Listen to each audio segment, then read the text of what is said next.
తాజాంశాన్ని చూస్తున్నాం. కాకినాడలో అర్ధరాత్రి మహిళపై కత్తితో దాడి జరిగింది. ప్రస్తుతం ఆ మహిళ పరిస్థితి విషమంగా ఉంది. ధనలక్ష్మిని కత్తితో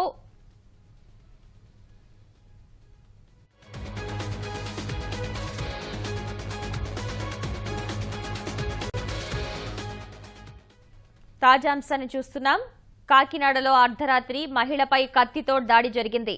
ధనలక్ష్మి అనే అమ్మాయిని ఆమె ప్రియుడు చంద్రశేఖర్ కత్తితో నరికాడు. వెంటనే ఆమెను కాకినాడ ప్రభుత్వ ఆసుపత్రికి తరలించారు.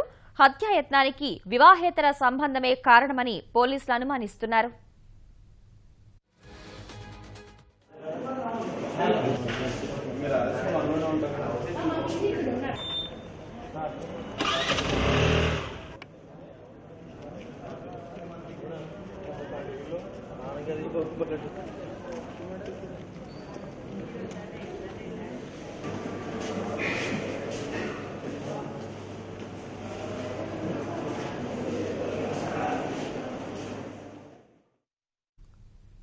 కాకినాడలో అర్ధరాత్రి మహిళపై కత్తితో దాడి జరిగింది.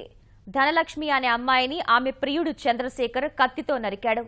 వెంటనే ఆమెను కాకినాడ ప్రభుత్వ ఆసుపత్రికి తరలించారు. హత్యాయత్నానికి వివాహేతర సంబంధమే కారణమని పోలీసులు అనుమానిస్తున్నారు.